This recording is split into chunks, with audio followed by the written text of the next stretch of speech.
Well, that's good because we're live. Great. Yeah. Cool. Good news. I have officially achieved 200,000 achievement points on Xbox. Nice. Yay.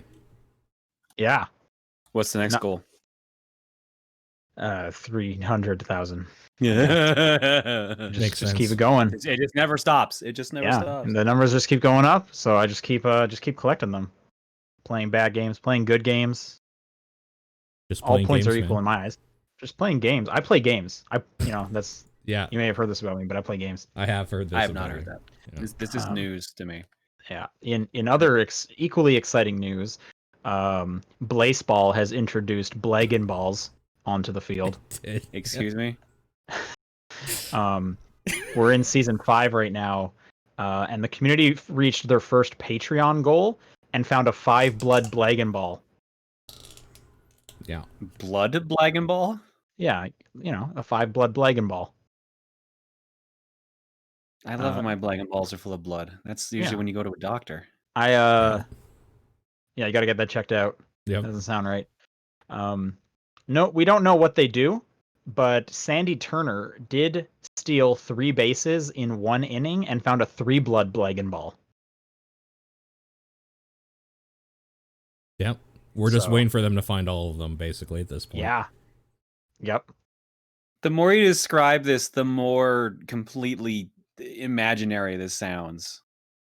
Like, this doesn't even sound like, even as like a written thing, that it's an actual thing. This is real. I'm gonna read you one more of the current event highlights here.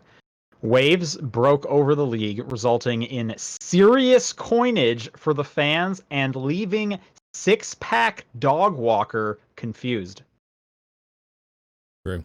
Listen, man, all I know is I put down 160 worth of fake internet points and I got 3,000 back. So I'm killing it on the Blaseball. Who were you gambling on? Who were you betting on? Oh, I bet on when the last time I logged on, every game that was going on, I put a different bet down. So I don't remember. Okay. Yeah. I'm trying to think if I can see how much do I have right now? All I know is that I need to buy more stuff to make sure the Moist Talkers keep winning. So that's all I care about. I always vote for the Moist Talkers. Whenever they're playing a game. Right now they're playing the Jazz Hands. But they are favored just a bit to win.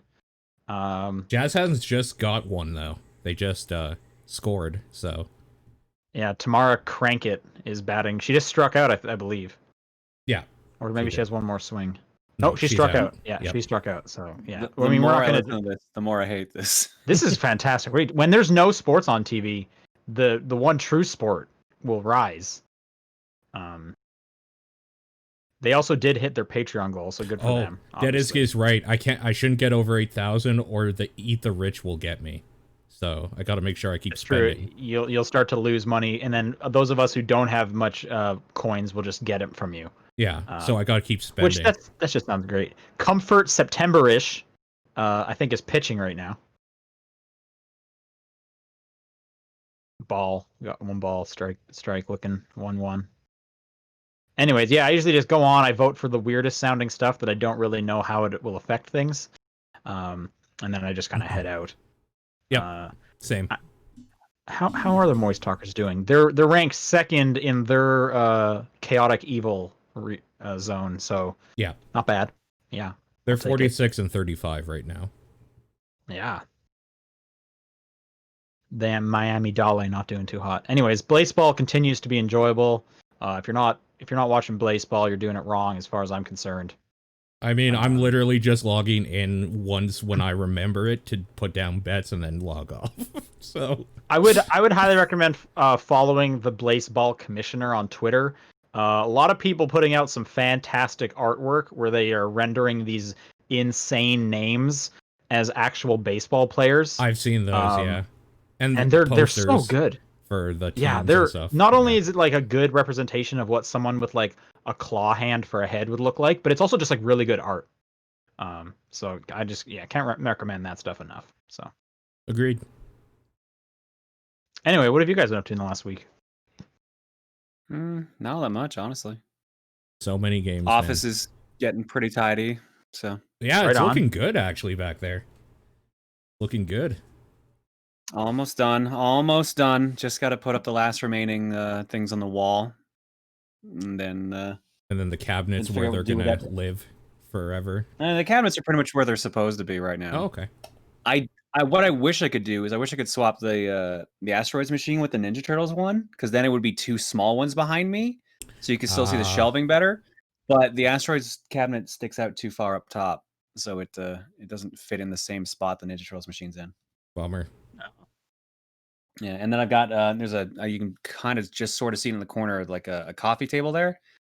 That's I need to to replace it with a much smaller end table. Oh. Yeah. Okay. Yeah. But once that's done, and everything's got its home, it's over. It's all locked in place. Then you can get a new house and start over. Yeah, finally. That was level up to a different house. All that work for nothing. Does the Zelda shield is that going to go on the wall, or is that I need that at arm's reach just in case? Well, you never know when you're going to need a shield. You never know when your house gets invaded. I have the Captain America shield, but I have that up on the wall. It's actually really heavy because it's wood. Okay, mine's plastic from Target, so. Yeah, that's an actual wooden shield, so it's I would need a lot of support, and I don't know if I have any spots because everything's just drywall. I don't have any really good there's got to be a stud somewhere. Oh, there's studs, yeah, but I don't know I don't have much in the way of good empty space at the moment it could go to. So likely it's going to just stay tucked in a corner like that. You should get a deer bust. Why? But I think that would be awesome. To show how much you hunt, I guess. Yeah, I do that. Well, I think it should be fake because I'm not a hunter. I play games, but not the world's. I play Cabela's. Yeah. Thank you very much. Yeah, I'll play some video hunting, but I'm not gonna kill a deer. I just think it would be cool. Or put it right over your bed.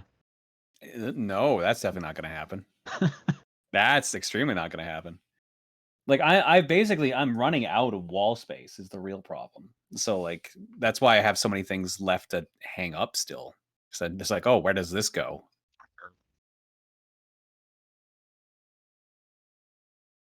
Man, the problem is I have a bunch of posters back at my parents' place that I want to put up here, and I have the wall space saved for them, but the likelihood of me bringing a poster tube down is that's going to be so cumbersome on a plane. I don't know when that's going to ever happen. Oh yeah, no, that's not a good idea at all. Yeah. So yeah, we'll see how that goes. Here, I'll show you. My the wall space over here has got a bunch of posters on it.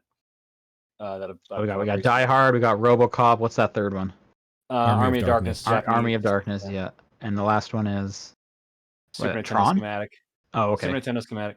But I've got some space just over there where I've still got stuff to put up. Yeah.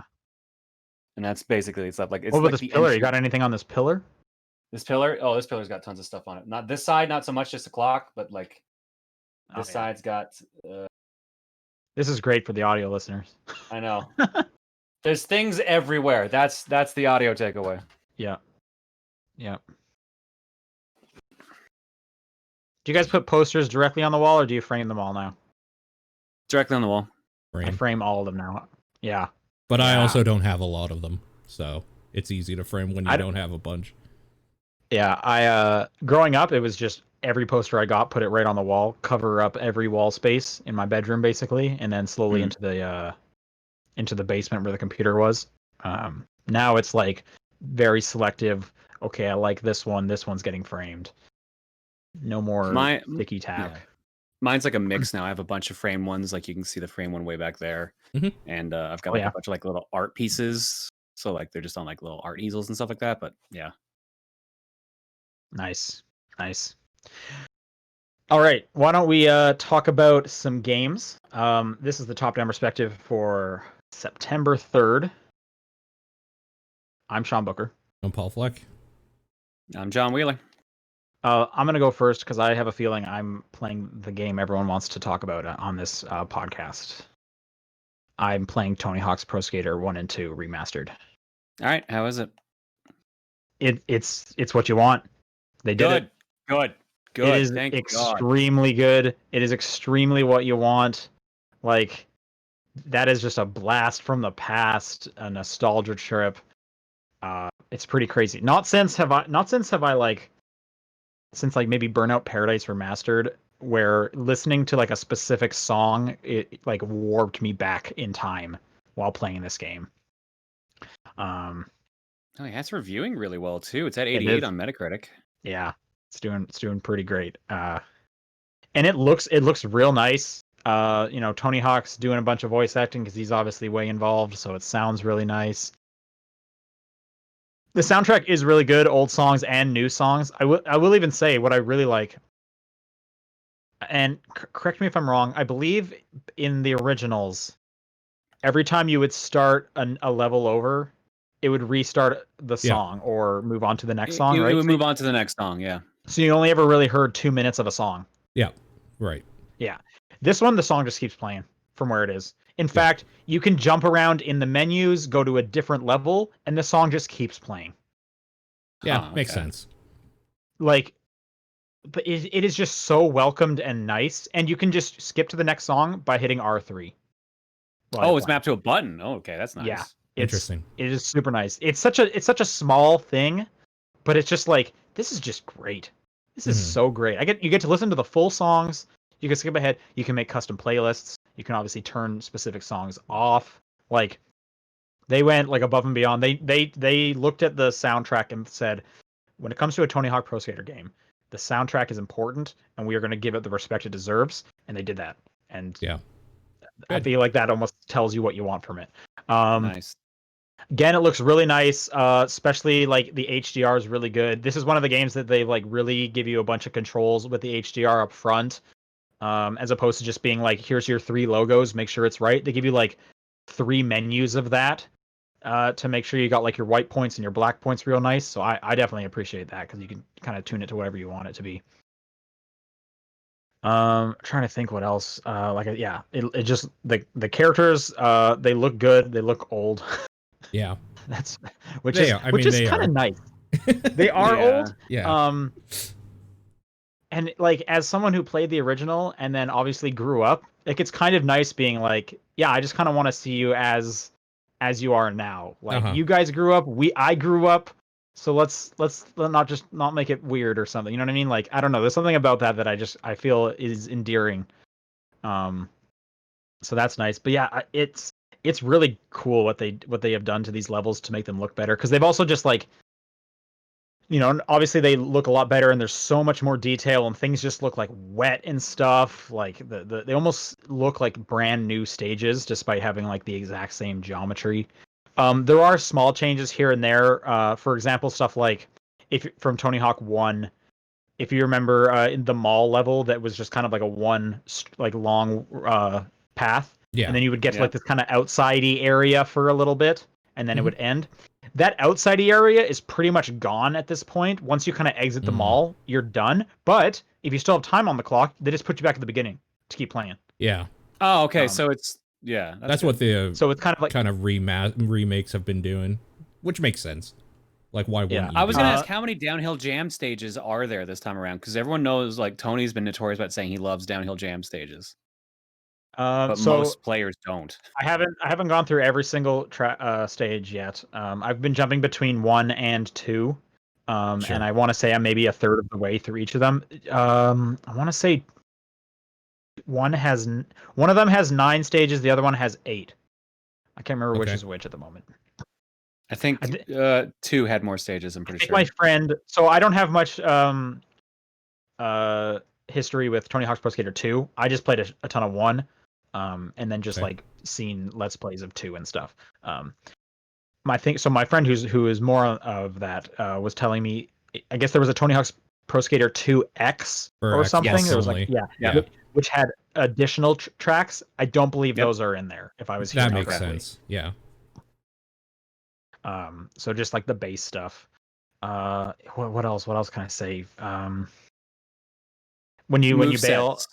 Movesets, from what I remember, they seem like it's everything you'd want there. You can set up custom. It's the old movesets as long as it's the same from the demo. But is it 3 and 4? Like, do we have reverts off of ramps? Yeah, I mean they announced just manuals. Yeah, okay. They put reverts in there and stuff, which is super welcomed. Yeah, for sure. Seems to be all the same objectives per level. And then from a menu, you can watch the objective camera again if you just really want to specifically see what you have left to do. You kind of have like an overall career level or just like game centric level, so you're constantly like completing these metagame level challenges that upgrade your like game level, and then when you get to higher levels, you can unlock different stuff in the shop and whatnot. Custom characters are in there. I will say, I think the menus are ugly. Nice. They're just super busy and like that sounds right. And like really like because they're going for like a graffiti aesthetic, so they just seem like super busy. Specifically, the challenges menu is, as far as I'm concerned, borderline like unreadable. Like you have to look at it for like 20 seconds before you're like, okay, what? Okay, that's the overall challenges, and those are the ones I've completed.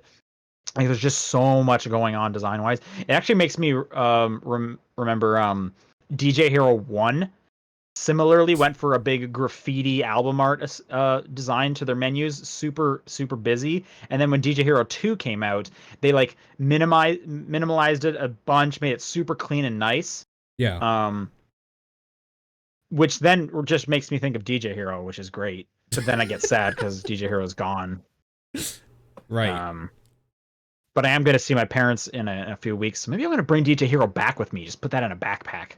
And I'm not going to be able to bring the whole Renegade edition because that's like a big case. But maybe if I just take the turntable. Your table with you. I'm not. As much as I love that thing, it's not going to fit. I'm not taking that on a plane. So maybe I can just bring the turntable back with me. DJ Hero is so good. You guys remember DJ Hero? Yes. God, that thing was so awesome. I can see my turntable right there. Yeah, I'm going to have to plug in the 360, play some DJ Hero next month. What were we talking about? Tony Hawk. Tony Hawk, right? Yeah. I don't know what else. What do you guys want to hear about Tony Hawk? Like, it's what you want, as far as I'm concerned. I mean, if it handles exactly like the older games do, like that's fantastic. That was just exactly what they needed to do, and it's great that apparently it's all the stages. It sounds like from 1 and 2. Yeah. Yep. Yeah, as long as like the stages feel good, that's all I care about. Because as far as I can tell, it feels good. You know, I'm not the. It's been a long time since I played one, so I'm not going to know for sure. But the reviews coming out, as you said, are super positive. So I have to assume it's feeling what you want it to feel. It's feeling what I'm wanting it to feel. You would know if it felt bad. You would feel it right away. Yeah. So, okay. Was there a park creator at all? There is a park creator. I haven't played with it at all. Okay. But that is on the main menu. Yeah, you can play on the park. And did you try any multiplayer yet? I have not tried multiplayer yet. Okay. Oh, is there like a photo mode or something where you can make sick videos, sick skate videos? You know, I don't know. I haven't seen it. I also have not been... Islands. Yeah, that would be cool. I haven't I haven't gone looking for it, but I haven't seen it yet. And my guess is actually no, because since the review embargo went up today, you would have assumed Twitter would have been like flooded with some of that stuff. True. Yeah. Did they do that in the past with like a fisheye lens? Like we're gonna mimic someone putting like a That's why I ask. Yeah. Like we have like a GoPro, and here's this close up of the wheel and stuff. A boy can dream. One day. Yeah. Anyway, yeah, like I'm looking forward to you guys both playing it. That is a really nice remaster. It's great that it's only $40. In fact, I've already seen it on sale for like $32. Like it's ridiculous. But I definitely think that is you guys should be playing Tony Hawk's Pro Skater 1 and 2. I actually pre-ordered it. It's one of the few that I just put money down right away. So. Yeah, I also pre-ordered it. Yeah. So yeah, that'll like unlock for tomorrow, or you get it tomorrow, right? Yeah. Yeah. I hope it sells well. I feel like it's probably going to sell well because people seem stoked. Yeah, I think it will too. So they'll probably do a 3 and 4, right? That's maybe. Yes. Maybe. It just depends on how long this was in development. Like we don't know how long it was actually being worked on. My guess is it's going to do well, and we'll see a 3+4. That's my guess. Yeah, maybe. I did read an article on Kotaku, and I hadn't noticed this when I was playing. The school stage has a billboard on it that in the past had music videos on it or game logos. That has now been replaced with a bunch of school bulletin board messages about how this school year is all going to be at home. We'll be doing learning from home. We hope families are safe. Feel free to drive by and honk your horns to thank the teachers, all stuff like that. It doesn't directly reference a pandemic, but it's like clearly referencing a pandemic, and I thought that was a fun little add-on for sure. So, all right, let's talk about some other stuff. Pretty much the rest is both Paul and I. So Paul, why don't we talk about Spiritfarer some more?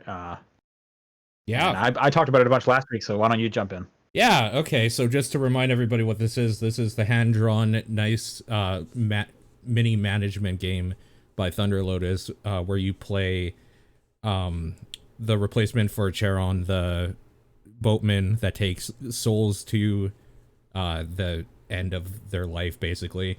And you're kind of like housing these souls or whatever, and the whole gameplay part is literally just management stuff of like, this person's hungry, or you feed everybody and you give them hugs to make sure that they're happy, and you grow food and different materials to build bigger different things so you can find more spirits. Great are those hugs though.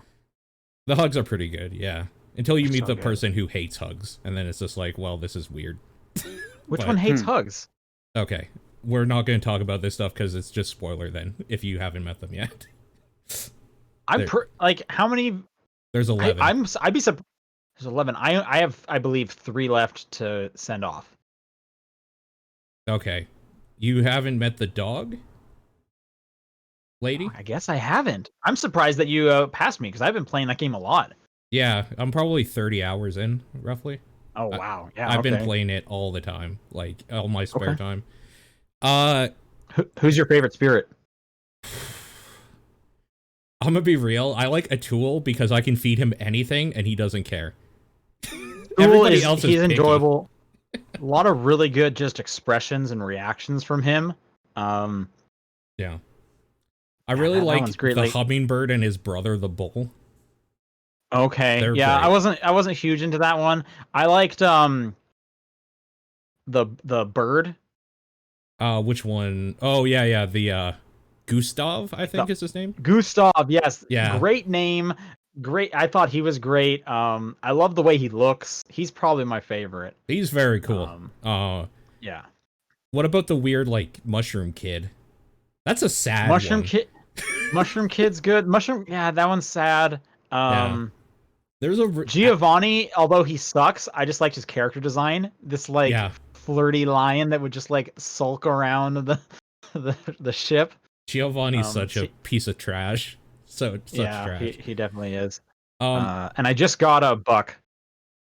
Okay, the which he has something else, like lizard dragon thing. Yeah, there's a name for them. The basilisk. That's what he is. Okay. Yeah. Sure. Not a real creature, obviously, but you know, right? A fake creature.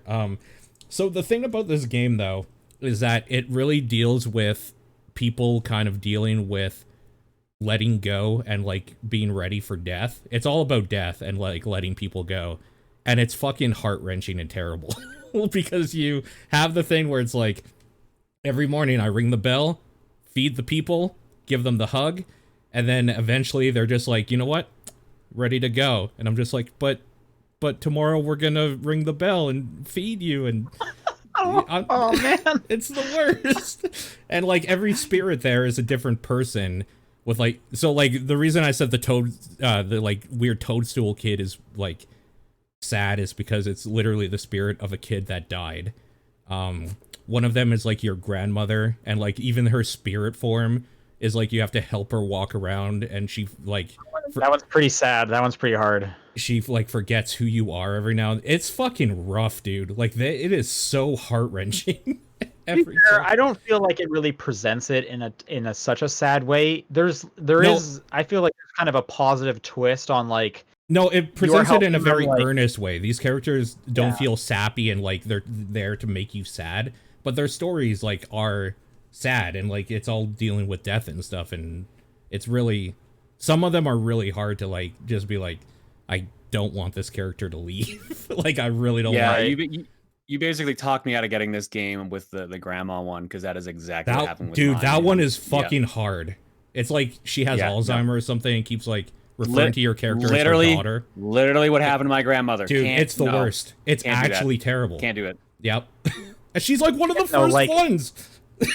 It's really bad. Again, though, I like the game presents it in like a really like almost peaceful way. Everything is super bright and colorful, and like it presents it in a way of like you are helping these people. Yeah, like this is a positive thing going on.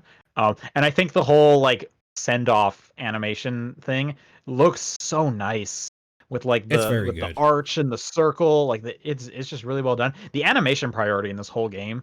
Like, this is such a nice looking game. Like, holy smokes. So I will say this is the first Thunder Lotus game where the weird animation slowness is, like, totally fine. Because, like, their other games kind of have a little bit of that, too. And they were more action-y, and it felt really annoying. In this, it's just, like, really nice. And, like, I like watching the animation play through for everything. And I'm not in a rush to do anything. It's just been, like, a nice thing that I've just like been playing on the side to kind of like relax at night and stuff. It's just super good. Building all the houses and like rearranging them. There's just a really satisfying little like I don't know, building manager in there. Which Except is cool. None of the houses fit together properly. So like it's that's the fun is figuring out like, okay, I need like an L-shaped house here. How can I get that in there? That looks real nice. One. Like they're all off by a little bit, but then you get like those stilts, so you can put like a building really high up, like it's some weird like I don't know, Howl's Moving Castle-esque thing or whatever. Like I think it has a cool look, and then when you get to put all the little shortcuts around there, like the zip lines, that's fun. And then there's also I think one of the things I appreciate about it too is that there's the management sim part, but it's not like hard or like brutal at all. It's like, okay, your flowers need water. They're just going to need water forever until you water them. They're not going to die. You're not going to lose out on experience points. Nobody's going to, like, leave your boat because they're mad at you. Like, it's a very... I mean, you can, like, stop feeding people, and it doesn't matter. It's a very kids' gloves, like, approach to the management, which I think is the way to do it, because the management is there for, like, something to do in, like, the little mini-games, but this is definitely more of a... these are obviously stories from the developers of people that they knew, or like them dealing with like loss of some sort, or like being able to express that stuff. And that's like really what is at the forefront. So I think it would have been problematic if like there was some weird hard gameplay in there that like gated your progress. Like pull away from that stuff. Yeah. I think it's in one sense it's almost kind of like a collectathon game of like, hey, do you want to just like find all the recipes, or like do you want to just like craft every single thing you can do that. Against that though, I really wish there was some kind of like encyclopedia that you slowly unlocked about like what like you do get that for recipes. Every time you make something, it'll tell you how to make that stuff. But for example, like the if you do any kind of like smelting or whatever, I have forgotten so many times like how to get silica powder, and it's like, oh man, there's no rock that's called silica. What do I need to break down to get that one again? And I have to like search it up on the subreddit. Oh, that's quartz. Like, how are you supposed to know that quartz, when you mash it, makes silica powder? It tells you. But you have to go. When does it tell you that? It tells you at the crusher what it results in. So you have to go to the crusher. Missed that. Yeah, you have to actually go there. Missed that. But I do wish that was more prevalent, and I wish you had a wish list thing where I could just put a list of everything I need for what I want. That would have been nice. Sure. I also just really like finding like a new town and being like, oh, what is the deal with this town? What is the people in this town? Oh, it's the Dice Boys. The Dice Boys are great. The Dice Boys are so good. Hey, can you hand out some records for us? Sure. They give you 60 records to hand out. You literally hand out their mixtape. Yeah, essentially. Yeah. It's so good. You're the Dice Boys. Oh, it's so good. It's so good. There's so many fun little. There's a union strike at one point. You don't expect that in the game. Oh, it's so fun. Yeah, no, there's nothing. It's not like one of these games where they're trying really hard to pull at your heartstrings or whatever, and I think that's why it's effective at doing it, because like that stuff is in there, but it's not like, oh, now we're going to focus all on this grandmother with Alzheimer's or whatever. It doesn't do that. That's just kind of a thing that's there in this like grand world of limbo or whatever they are. And I think that makes everything more effective because it feels like an actual like ecosystem of people hanging out or spirits or whatever. Right. Yeah, no, it's really, really cool. It's on Game Pass, so you should maybe think about Game Pass if that sounds like a thing. Way to get it. It's on everything though. Like this would be a good Switch game as well. I will say, I have known actually a few people that are just like, I mentally can't deal with this right now. It is kind of one of those games. You have to be ready to like deal with like that sort of part, like the idea of death and people leaving and all that sort of stuff.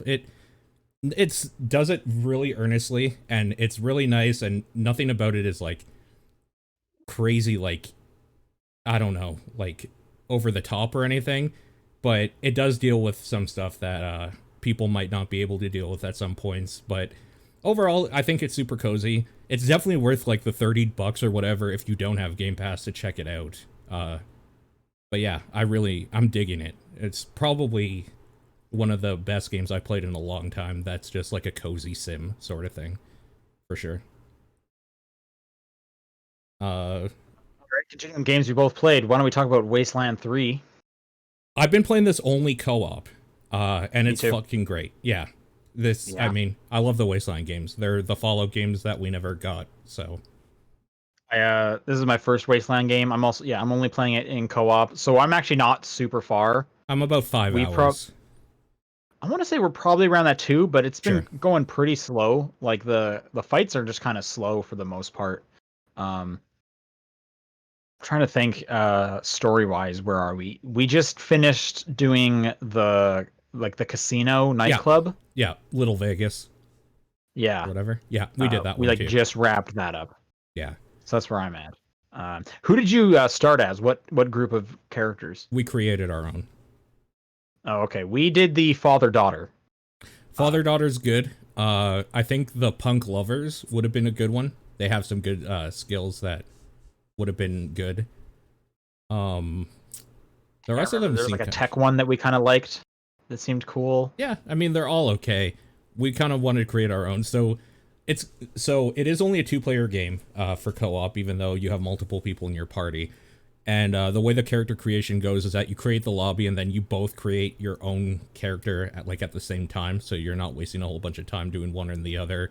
And you can kind of like talk back and forth about what you're thinking of going and stuff, and you put your stat points and perks and all that stuff in. So we just wanted that custom feel, so that's kind of what we went with. But I guess for anybody who doesn't know what Wasteland games are, if you've ever seen the old Fallout games, the old CRPG style top-down isometric shooting tactical stuff or whatever, it's one of those types of games, but it kind of has not so self-serious maybe as like some of those high fantasy ones. It's pretty silly, like, and has a little bit of that attitude towards it where they call stuff like weird shit or like science. Weird science is one of them, is like one of the skills, and like nerd tech, I think, is one of something. Nerd shit, I think, is one of them. Nerd shit, something like that. Yeah. I do like the kind of distinction where it's like, for all intents and purposes, this is taking place like after like a nuclear apocalypse and everything. It is somewhat seriously, but as your characters, you can just respond in like the dumbest shit. Yeah. Which leads to a lot of really funny stuff for sure. I can't think of an exact example. Well, it depends. Like, you can definitely they have like kiss ass, hard ass. Hard ass is intimidation. Kiss ass is like your charisma. Right, but even like just some of the responses you can give that aren't tied to a trait, you can just be like a complete idiot sometimes, which is very funny. So you can definitely, like, your characters cannot take the setting seriously, which has led to me laughing out loud a few times, which is really cool. It's good writing for sure. There's some good writing in it for sure. But if you don't really know, it is top down. You're walking around the map, and then when you come across someone that you want to fight, or someone like sees you that's an enemy, it enters into a tactics game that you can play. Which, for good and bad, that means you can kind of set up where you want some of your characters. Other times it's like, oh crap, I walked into a fight and then my teammate's like way behind me, behind like a rock, so he has to waste like 2 turns getting over to me before he can shoot anyone, which is pretty silly. We've also found it to be pretty buggy. We're playing on the Xbox. I've had weird like menu glitches happen where I can't select anything. We've had stuff where like he hasn't been able to talk to anyone. So we've had several times where we've had to like stop and restart. And I think it did just get a patch, but we're still encountering some weird bugs where we have to keep reloading the game. So the reason we're playing on PC. The reason we haven't gone back is because we heard of a bug that can wipe your progress and then autosave, and like you lost everything. So until I know that's patched out, I'm not reloading that game. Interesting. Okay, that's a terrible. That does suck. Yeah. So until I know that's fixed, we're not going to go back into it. But yeah, no, we didn't have any bugs ourselves. There is a thing where the person that talks to a person has complete control over that dialogue tree, which can maybe be a little annoying, but like that's kind of what the point of like playing with a person you trust is, right? You're going to talk with them and say maybe like we should do this or whatever, rather than like I could see that being really shit if you're playing with a person who doesn't play the same way you want to, and they're just like doing all these things that get you killed, or like going really aggro when you want to try like going down the tree a little bit. So it's one of those games that you should probably like you can play with randos, which sounds insane to me. I know, that's why I'm like, why would you do this? Yeah, whenever because I'm usually hosting the party and inviting my buddy in, it's like host private or public, and I'm just thinking like, how fucking uncomfortable would it be if you and one other rando are playing through this very story-heavy game together? Like, what does that even look like? Hi, hey. Yeah. Do you want to play the father-daughter characters? But I get dibs on the daughter. Like, oh man, I could. That's the most uncomfortable thing I can think of. Oh my god. Luckily, when you are in the conversations and you get to a dialogue choice, you can see what they are also highlighting. Yeah. So they can kind of be like, "Oh, I like this one," and then you can be like, "Well, screw you," or "Well, let's talk about this," yada yada, or whatever. Yeah, for sure. I mean, if you like that type of game style, like the CRPG style, then you probably. The thing is that if you like Wasteland, you don't like care what we think about it. You've been playing it, you know. But like, I don't know. These games are always a weird, hard sell for me because people that know that they like this type of game already play them. Like, it's hard for me to recommend these types of games because they're usually pretty slow. I will say the Wasteland games in general at least have kind of a tongue-in-cheek, like, fun feel to them. They're not overly self-serious or anything like that, so it usually leads to some, like, weird bombastic plot lines and weird shit going on, so at least there's that.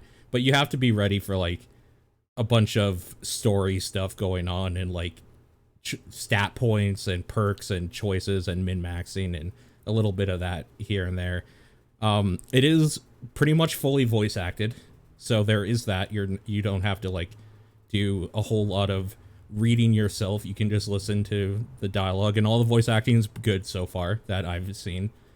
Yeah, I don't know. I think it was pretty easy to get into. This is my first Wasteland game. I didn't have much issues, but again, I was playing co-op, so that already kind of gives it a boost. But I could see myself playing solo. I mean, sure. I like tactics games, so I didn't find it that daunting, really. Also, you don't need to play the other two to get into this. They make reference to it of like, oh, you were the guy, or you heard what happened down in Arizona. Like, you hear, like, they make like a few lines of dialogue here and there about like some of the other things, the other games. They don't hold over or anything. You can just jump into Wasteland 3 if you want to with a buddy. And yeah, I recommend it. I think it's great. It's on Game Pass, so why not? Yep, for sure. All right, and then the last game we're both playing is Tell Me Why. I played episode 1 last night. I was going to do episode 2 today, but Spiritfarer has its claws so far into me. I'm like a puppet. So, yeah. I talked about it a bit last week. I wasn't sure where I was in terms of the whole length of that episode. Turns out I was like 15 minutes away from the end. Oh, okay. Before like I played about 45 minutes of episode 2. Okay. I'm not even going to get into plot stuff anyways, but yeah. It's more of that game. I will say it's very cool having episode 2 come out a week later. Sure.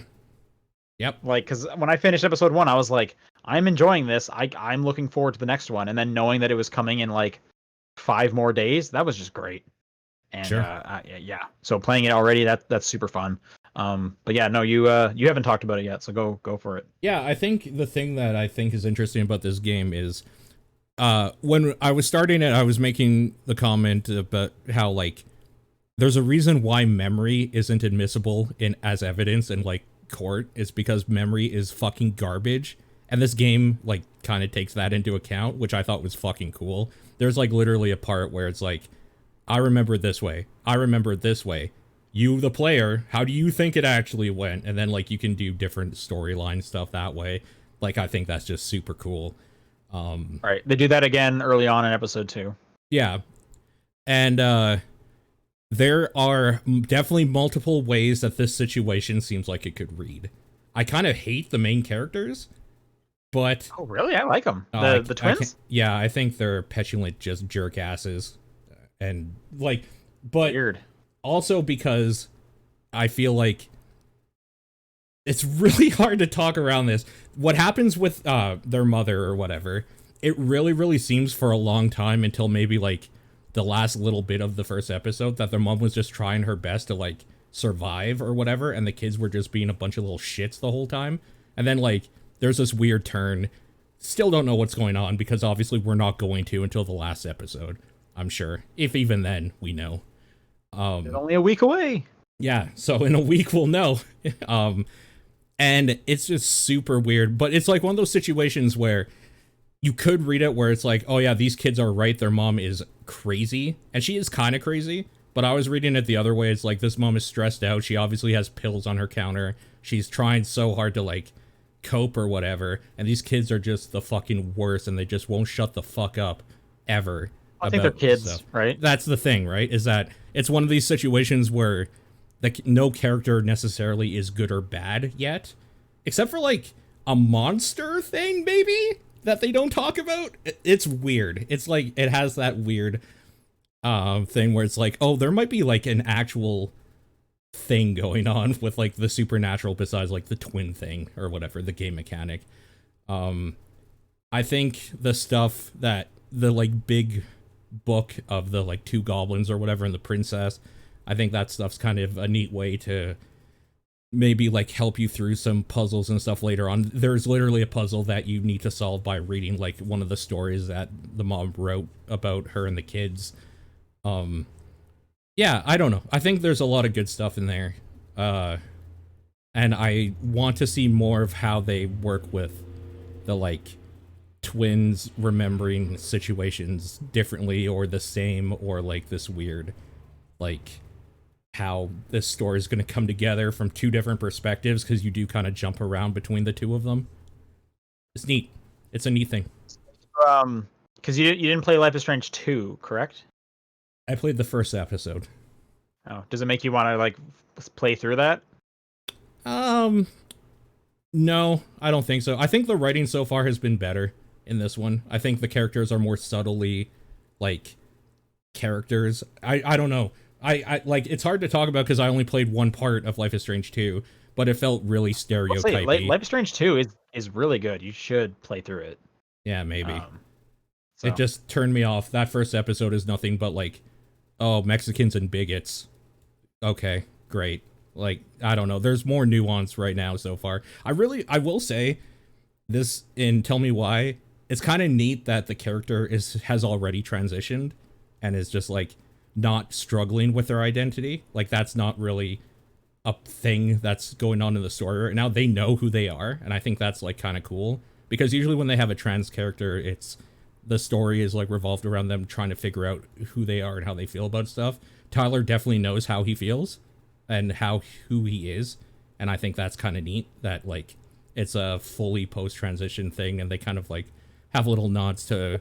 Well, I don't think they fully transitioned, because at the beginning of this one, they still talk about some more like surgeries that they can't wait to get done and stuff. Oh no, I mean mentally. Like they're not struggling to think like yeah. Like they're I think they handle it stuff. super respectfully. It's very cool. When you see all the flashbacks, they're referred to them as young Tyler. Like they don't dead name the character like ever really. I have no idea what their name used to be, or what it like however you would say that or whatever. Oh. No, So they say no, it multiple times. I think they handle it well. Because Kid Tyler is Ollie, and they mention that name all the time, but Ollie's wasn't the like, I don't even know how to say it, the like girl name. That was a nickname that they took, oh, yeah. and then they switched off of Ollie when they came across Tyler. I guess I just assumed that their name was like Olivia, like Ollie was short for it or whatever, Ollie and Allie. But like, it doesn't. Well, I think purposely they don't say it, and I think that's great. Yeah, maybe. So. I mean, it doesn't matter either way because they definitely don't dead name for and for any part of it. So, the ending of episode 1 is very strange. I am looking forward to see. Yeah, just a weird cliffhanger. I am looking forward to seeing episode 2, and I think that's neat that I could do that like right after this if I wanted to. Like, I'm glad we don't have to wait 2 months. I like that. So that's all I really have to say about it without like talking spoilers. I'm sure at some point you and I will talk spoilers about it. We definitely can for sure. I do want to kind of touch on the release cadence, because I'm trying to think of like which one do I prefer. It's really cool that I can get to play these so soon after each other because I'm into the story. But on the other hand, it will make the discussion about this a lot shorter. Like I won't be thinking about Tell Me Why for half a year or 10 months or whatever it was with Life is Strange 2. It is a shorter game, like it's only 3 episodes versus 5, which is part of that as well. So I'm not sure which one I like better. At the moment, I really enjoy that I can play episode 2 right now, and then episode 3 will be next week. Yep. Very much like a TV show. I agree. I don't know if you have thoughts. How are you landing on that? Yeah, no, I love that. I don't care about the like. I want to think about this all year. I want to get the full thing. I was almost even thinking maybe I'll just wait for episode 3 to come out and play all of it in one sitting. But I knew myself well enough to know that I need to like do this slowly. Otherwise, I'm not going to do it probably. So, right on. Yeah. That's all I played. So, Paul, why don't you finish up? The other thing I played is the AWE, the Altered World Events / Alan Wake expansion DLC for Control. Yep. It's more Control. Loosely tied to Alan Wake. Alan Wake makes an appearance in it. He's writing stuff, and they happen at some point. It's mostly to do with stuff that's going on in the oldest house around people trying to figure out what the hell happened in Bright Falls and Alan Wake. Not so much to do with Alan Wake himself. And then there's a teaser for something in there. Don't say more. Like I can't wait to wrap Spiritfarer so I can get to this. Do you want to go back into Control? Because that's what this is. It's another thing in Control. I like both those games. This is like a dream project that happened. Like, yeah, so stoked. So, your big problem with Foundation was that it didn't take place in the oldest house, really. This does. This is literally a wing of the oldest house that they had to lock out because the darkness from Alan Wake took over, and you're going through there, figuring out what the hell's going on. And there's, like, new Altered World events and, like, items and stuff to read about. There's more memos here and there about dumb shit. The stuff that you complained about specifically, it's fixed in this, so you'll like it. That's great. I will say Foundation did have a fun Altered World event on the train tracks. That was cool. There's stuff like that, like little mini game ones. One of them's a real big disappointment, because I thought they could have done better. We'll talk more about this when you play it. I guess I'll see. Yep. Yeah, I understand Control also got like a free update recently that put in a bunch of accessibility options to play through that game, and they added a bunch more control points and checkpointing things for fights, which was also something I recently complained about playing through it again. So that's great. Yeah, that game continues to be very, very good. That's all I've been playing. All right, John, you're up. All right, have you heard about this game called Fall Guys? Nope. Ah. Okay, cool. I've been playing that. Okay, it's good. I don't know. Yeah, it's good. It This is is actually my first time sitting down and playing the full release because I played the beta and that was it. Sure. Fun. It's still the competitive side of me is very frustrated playing it though because it's like Yeah. I really think I should be doing better and then like I can't because I'm just getting shoved around or like I trip because that's just a mechanic. It's just like oh Yeah. That's part of the fun. It's supposed to just be like gang beasts, like competitive gang beasts. yeah, but I also don't like Gang Beasts specifically because of that. Oh, gang beasts is so good. What are you doing? Yeah, like I said, competitive. But you like Mario Party, right? Wait, what? I feel like these are all in the same. Fine, like. You look forward to the next time you get to play Mario Party. Depends on the Mario Party, but yes. Okay. So I feel like these are similar. There's some better. skill involved in Mario Party, but also a lot of luck. I feel like it's a higher ratio of luck sometimes with this game. Specifically, like there's going to be certain types that you can't do. Some of the challenges are just hard. Like the tail grabbing mini games are rough when it's just they're solo. broken. Those are hard. Those are hard. I think Slime Climb is the hardest one. I love. I don't get why everyone finds Slime Climb so hard. It's not. I think it's the hardest one. It's the only one I haven't beaten. I screwed it up real bad my first time I played it in the beta, and then never screwed it up again. It's not. And hard. I don't know. People are crazy, but it is. It's crazy. You go into it, and then like 20 people get eliminated. You're like, what the hell happened? It is the one that people troll on the most, maybe. Yes, that I can understand being frustrating or like eliminating people. Yeah. Costumes you really like that you've like purchased with coins or whatever? I haven't gotten any good costumes yet because I haven't played enough to get a crown. I keep getting just like second or third place, but never winning either hexagon or I get really bad luck on the jump one. Yeah, I literally never gotten the jump one myself. I actually got stuck on that stupid rotating platform and could not move. I was so frustrated. Like, I can't move, and I'm in the goo. Yeah. Okay. Yeah. That definitely happens. My girlfriend is taken to Fall Guys in a ridiculous way, which is fantastic. So we've been buying a whole bunch of, or I guess she's been buying a whole bunch of costumes. I had a monkey suit a couple days ago. It was pretty good. Saw that monkey. We bought one of the dinosaur ones. Dinosaur ones are good. Pretty good. Pigeon bros can fuck off as far as I'm concerned. Everybody that wears a pigeon suit's a fucking asshole. No, everyone that wears it is a fucking asshole. There's the Chell suit right now from Portal. Those ones are so expensive. Like it is unnecessarily expensive. Like that's crazy. Which I understand. Like I did get this game for free. Maybe I should put in some money. Which is actually like with season 2 coming out next month being free again. I almost was like, I would have happily given you like $10 for a battle pass. Either way, I'm really looking forward to that like angry kind of caveman looking one that's near the end of this season or battle pass or whatever it is. Because you get like eyebrows that make you look angry. It looks so good. So that's my goal is to get there. We almost have the full hot dog suit. We just need the bottoms, but we're one level away. Okay, nice.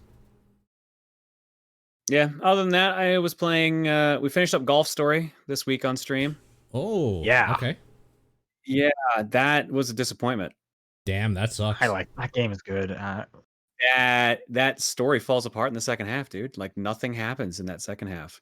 I don't remember any of it except for the zoom out at the very end, and then you're like, huh, look at that. Yeah, it's like, oh, it's Australia. Okay. Yeah, I guess that was a throwaway joke in the beginning of the game.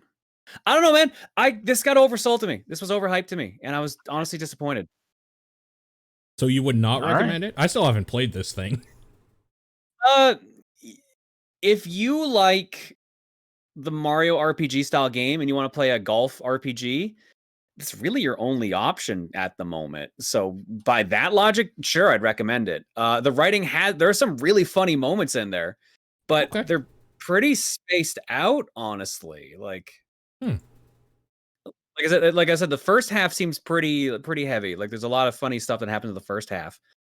And then there's a couple like prime scenes, like the one in Tidy Park, where you're at a party, and suddenly it becomes like a completely different kind of game. Like that part was great, but that was like 10 hours, 7 hours left of the game at that point. Like nothing of substance happened after that. It was disappointing. And I kind of got exhausted of the way they wrote most of the characters because it was just like nobody likes you except for one character, and that person just like pretends not to like you. So it's just exhausting reading after a while. How long is it? I don't know. There's the one guy who gauges how well you're swinging by how hard you can hit him with the ball. Oh, you don't hit him, you hit the screen next to him. He just keeps getting hit in the process of that though. Yeah, that's funny. That's fucking funny. Yeah, that's also again in the first half of the game. Okay. I don't remember having any issue with this game myself. So I would recommend it, Paul. I got it oversold to me. I was disappointed by the writing by the end. But I also had it spaced out, like doing it in chunks a week. We also 100% of the game, so that was 19 hours. Yeah, I think rule number 1 is don't 100% any game. No, fuck that, man. 100%'s the way to go. Spiritfarer, 60 hours, let's go. I'm ready to play that forever if I need to. I think very few games can justify 100%ing them. That depends on the game. I'm kind of with both of you on that one. Yeah.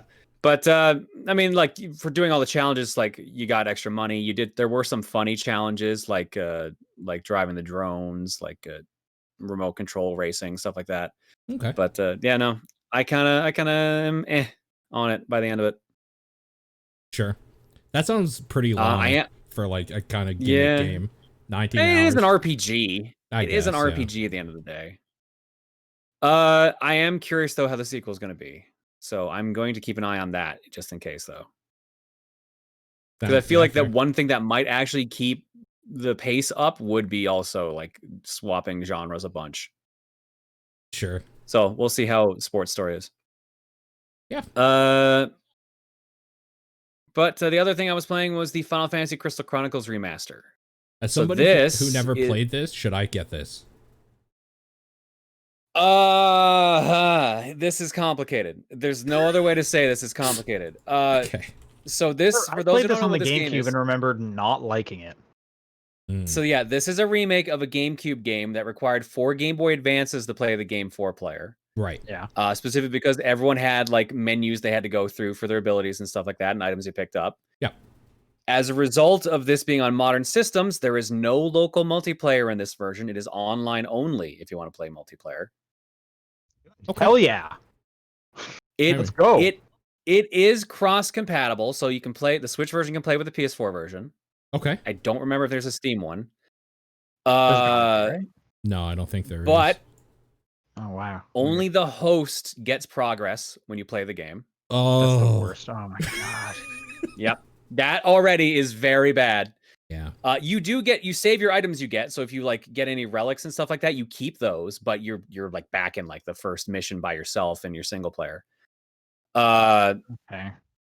And for some weird ass reason, whenever you beat a mission, you have to disband the party so you can load up the next mission, because otherwise it says here's a stage. Start. It's the same stage you just finished. So if you want to replay the same stage, you can do it as many times as you want. Okay. This sounds like there was a weird limitation that they because there's no way around. anyone would choose to do this. Yeah. For sure. Yeah, it has to be. But that also makes this kind of a bummer as a result. Yeah. Also, Common Strider in the chat mentions it's on phones. That's right. It's on phones. Yes. I guess the control scheme's pretty simple. I could see that. I just remember I barely played this because I was turned off so fast. The like mechanic of like one character has to like carry the chalice around. Yes, the chalice is a thing, and that's from the original game, so that's a bummer. Yeah. It's not terrible. Like, so for those who don't know how it works, there's a chalice you're carrying around trying to get like this sap that kind of pushes away the miasma. And if you go outside of the area that the chalice makes, you take slow damage, but you can still do things outside of it. It has to be carried around by another player. If you're playing single player, they give you a Moogle that will carry around the chalice for you and honestly tracks you pretty well. So you don't have to worry in single player. But in multiplayer, someone has to carry around the chalice. Bummer. Picking up the chalice is fast, but like you can't grab items with it in your hands. So if you want to grab any items, you have to put it down, grab it, and then pick it back up. Fighting, right? You have to like put it down so you can fight people. Yes, you also can't fight with it in your hands. So essentially, the other party members have to like do the work, or you just drop it, and then all four of you can fight. Yeah, wow. It was like I was playing a 2-player, and it was just like, well, one of us gets to have fun. Yeah, it's weird. I only played the early stages, which was pretty forgiving. Like you carried around, you saw a bunch of enemies, you dropped it, and then you got into it. But like also, since it was so early, like the enemies were dying so fast. So by the time I dropped the chalice and got into the fray, like, oh, everyone's already dead. Okay. Huh. Or the fastest way, ironically, was to run into combat, get hit, so you auto drop the chalice, and then you could just start swinging away. So, but there is a group of people that love this, I'm sure, where there's 4 of them. This is well remembered, and they don't care if one person gets all the progress. They're stoked. This is made for them. All right. Yes, at that point, then yes. Yeah. But there are a lot of like weird bummer things about it. Like again, like being forced to lose progress for everyone else. Yeah. Combat is pretty simple for the most part. Like it's just like there's a 3-hit combo, or you can hold down the attack button to charge up, and you can lock on to certain areas, shoot projectiles. You can combine magic together with a timing system to do special effects or different spells, like mix fire and ice, and you get, I believe it was gravity, stuff like that. Like there's like a cool magic combination system. There are some neat elements to it, and there are like relics you pick up that you can permanently add to your character to increase things, like how many hearts you start with, or like what your default like attack status and stuff like that.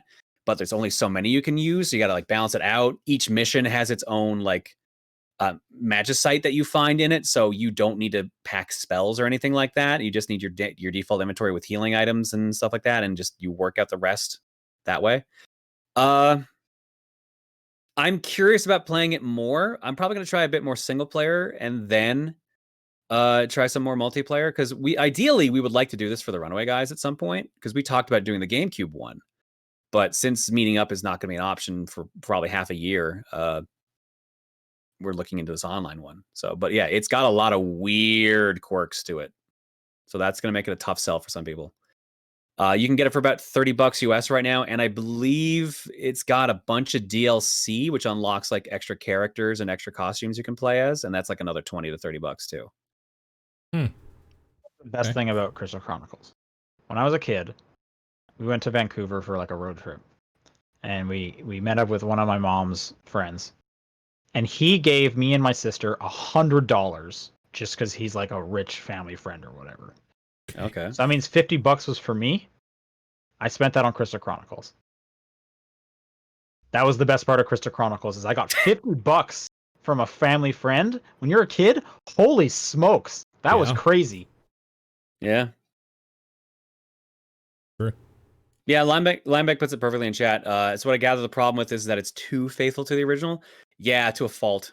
I think it's just it wasn't a good game back then, but it makes me think of Battle for Bikini Bottom. It's not a good game, but a lot of people seemed to be into it, so they remastered it.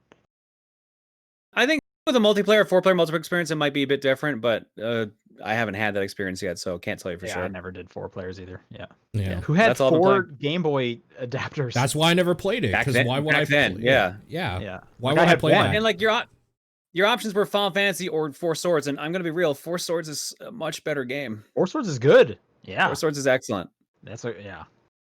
But yeah, that's all I've been playing. All right, let's do some news. Lots of stuff happened. Let's start with the big thing from earlier today. There was, I don't know, was it a Nintendo Direct? I don't think it was Direct labeled, was it? I'm catching up on this right now. I didn't know any of this, so. It was a Super Mario Direct, yeah. Okay. A whole bunch of Mario news happened. Okay. I don't know if this article has it all in order, but I'm just going to go through the article as it has. Just like a new Game & Watch device that's going to play Super Mario Bros. And Super Mario Bros. 2. Oh, and Ball. Okay. I think Ball's on there, right? I kind of want that because I have a bunch of Game & Watches. Those are neat. I like that it's the Famicom colors. Oh. Yeah. Just because I'll forget again. John, did you ever get that analog thing? That went on pre-sale or whatever? The Game Boy? Yeah.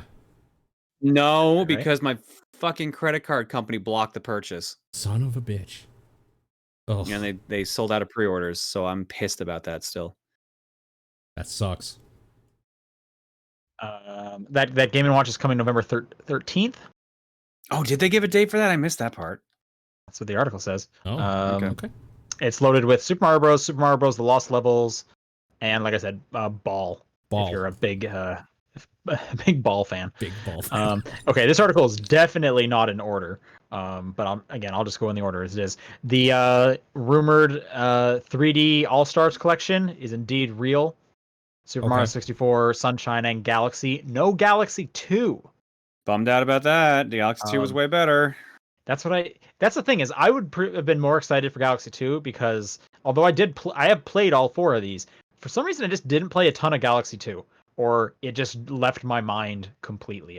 Something else must have come out around that time that just like took my attention, because I don't remember much of Galaxy 2 at all. So that's the one I do remember you playing something else at that point, because we were working at the store, I think, at this point, or it was close to when you were working at the store.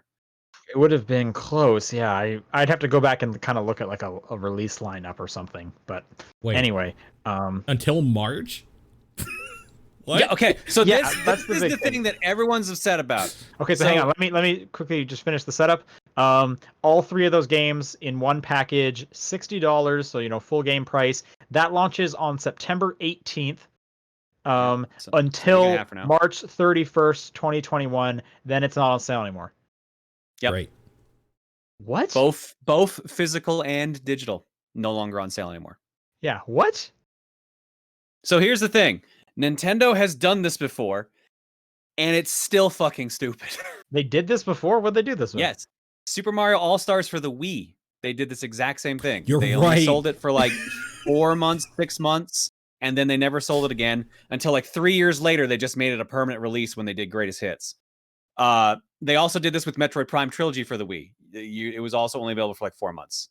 They have precedence for this, and it's frustrating that they do because people are defending the idea. I think it's absolutely stupid. It's stupid. It's some weird like Disney Vault shit. It is. Yep. Yeah. That's exactly what it is. Yep. I don't know. I mean, we're all getting this, right? Till March 31st. I already got I pre-ordered it just so I could have the damn physical copy.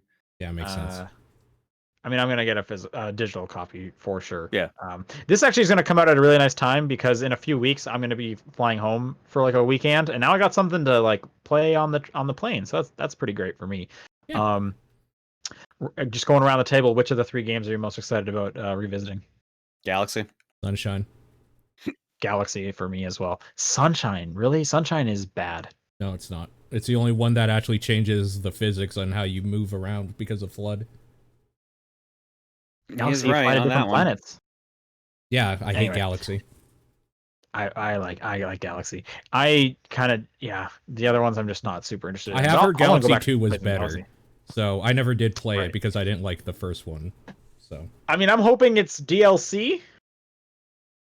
I don't know if they do something like that on a limited time product though. Yeah, seems weird. I mean, I can't really say what anyone would do with a limited time product because people don't really do limited time products, so I don't really have any kind of experience with this. I would have to assume whatever tech they're putting into Galaxy 1 would correlate to Galaxy 2 pretty easily, since it was literally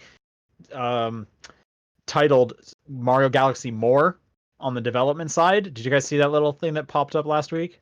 Yeah. No. So, they came out, a bunch of like the code names for Mario games came out, and Super Mario Galaxy 2's was Super Mario Galaxy. Oh no, it was more Super Mario Galaxy, that's beautiful. Such a good name. Yeah, that sounds great. Anyway, I hope it comes as DLC. I would pay another $20 to add that in, I guess, if each one of these is technically $20. Some people have joked they're going to do a Super Mario All-Stars plus Super Mario World deal where they just add the extra game in a later release. Not even as like DLC. It's just like, oh yeah, now like here it is again with Galaxy 2 added on and maybe something else. Yeah, I wouldn't put it past them. They've done weirder stuff like make it. They definitely have. Weird. And yeah, you just kind of touched on it. Super Mario 3D World is coming next year. I think in February, right? Oh, is it? Yeah, it's a 2021 release. Yeah, 3D World is confirmed, and it's adding in Bowser's Fury as extra content. So it's coming with extra content. Dude, I fucking loved 3D World. That I'm stoked about. 3D World's good. Local and online multiplayer. I don't remember. I don't think the last one had online multiplayer, did it? No, it was local only. I don't know if it's been officially confirmed to have online multiplayer or just have online features. That's the thing I haven't read up on. This article says Switch port with online and local co-op multiplayer, which I'm pretty sure that was in the trailer. I remember seeing that and getting excited. It's the one thing that that and Bowser's Fury made me think like maybe I will rebuy this. Yeah, I'm stoked, dude. I fucking love that game. So fun. A new Mario Kart. This one's super weird. So it's a physical like RC car, and then the RC car has a camera on it. And then you see what the camera sees on the Switch, and you kind of draw a track in your house that the car will drive while you're playing, and it can connect multiplayer so that other people are driving with you. Okay. And you play like a Mario Kart game like First that. of all, kind of weird that I can jump into other people's living room. Just gonna throw that out there for a second. This is a really cool idea. I'm sure that won't work very well. There have been like toy cars that have done this kind of AR thing before. I've definitely heard about these. Okay. Yeah. This one looks a little more feature based with like the camera into the Switch and whatnot. I'm really curious, like, because I think about like my living room. I don't have a huge living room. Yeah. I have carpet. Yep. So that RC car is not going to drive very well. So can I just not use this? I don't know. Probably. You'd probably have to put down like books or something, make it like a crazy like off-road track. Like I have that many books. Right. Yeah, so I'm curious how this works. I'm going to assume you can't do online multiplayer so that people can't see your home. Yeah. I'm honestly just kind of curious how this all works in practice. Yeah, me too. The trailer they had was very like only kids were playing with this, so I'm thinking it's not super fully featured and it's more of like a kids thing.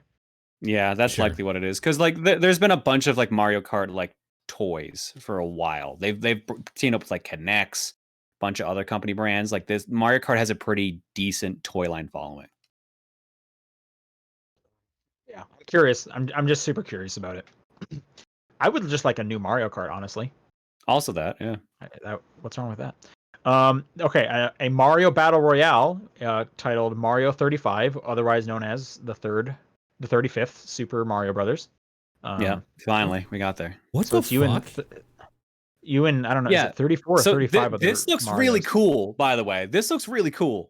It does look cool. It's basically the rules of Tetris 99. You're playing a Mario game by yourself. The other Marios are not in your game, but every time you defeat an enemy or one of the other players defeats an enemy, it sends that enemy to another player.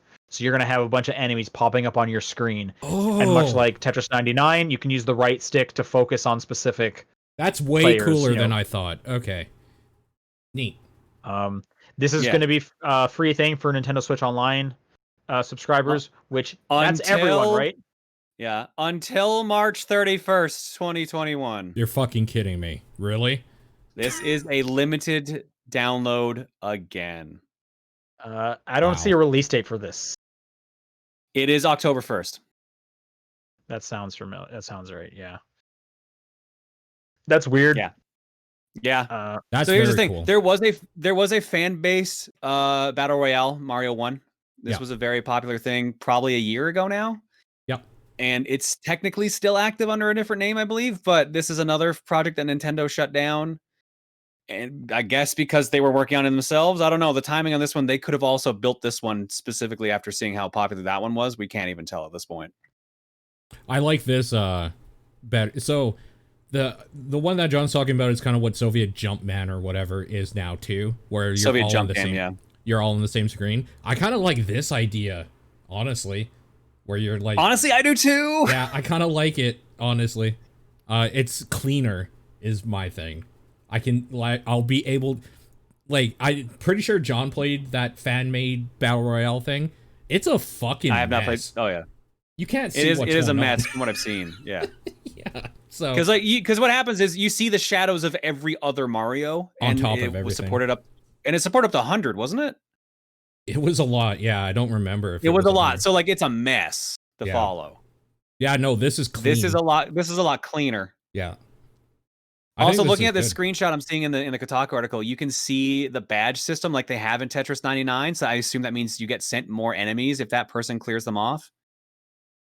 Okay. But I don't know. I actually really like this idea. This is a good idea. I'm actually really excited to try this out. Yep. As long as it plays okay, because some of the online stuff in Nintendo games haven't been too good. Yeah, Tetris 99's held up pretty well. I'll give it that. So here's hoping this is a similar situation. Agreed. Also, it's not just taking that dude's idea. This is like their own spin on the Battle Royale idea. So I'm okay with that. I hope it stays around past the March date, because like Tetris 99 even got a like DLC offline mode. Yeah, and I would hope this would get a similar treatment. Yeah, I think this is going to have the same trajectory that Tetris 99 did, where it was made as like a one-off thing, and then it became way more popular than expected. So they'll probably change the rule and like, okay, we'll keep it, and then we'll add some more features. I hope that's the case. Anyways, I don't want this to be another Four Swords adventure for DSi, where it's like, hey, it's free, and now you can never get it again. Because that's another thing, another game they did that with. So honestly, we need to just get a bunch of TDP people together and do like a night where we're just playing this if we can. Well, here's the thing: are they going to have lobbies like Tetris 99, or is that going to be a to-be-added feature like it was in Tetris 99? Stuff of Sunny I feel this will be popular. I feel this will be very popular. They said they're shutting it down. Stuff of Sunny in the chat said they confirmed it's shutting down. I hope they go back on it if that's true. I don't know why you would do that, but then I don't know why you would do anything limited time. Yeah. The news gets pretty smaller after this. Super Mario All-Stars is on the Nintendo Switch Online service right now. Okay. So you can get that. Great. And then a bunch of other stuff. There's like a bunch of t-shirt stuff going on.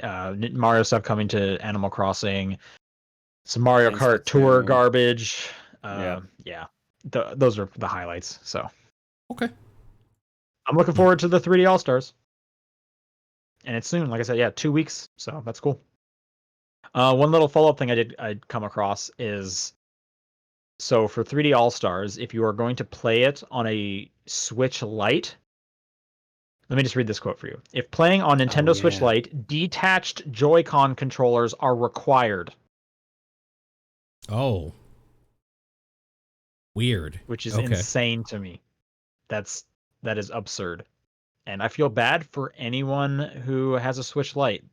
So that means you like have to play it in tabletop mode, I guess, right? It doesn't even have a kickstand though, right? Why would it have a kickstand? Weird. I guess you would have to, yeah. You would have to like lean it against something because you can't dock it, right? No. So that's, oh man. Anyway, that's apparently on the Nintendo Store page. I'm going to double check. I am not going to double check.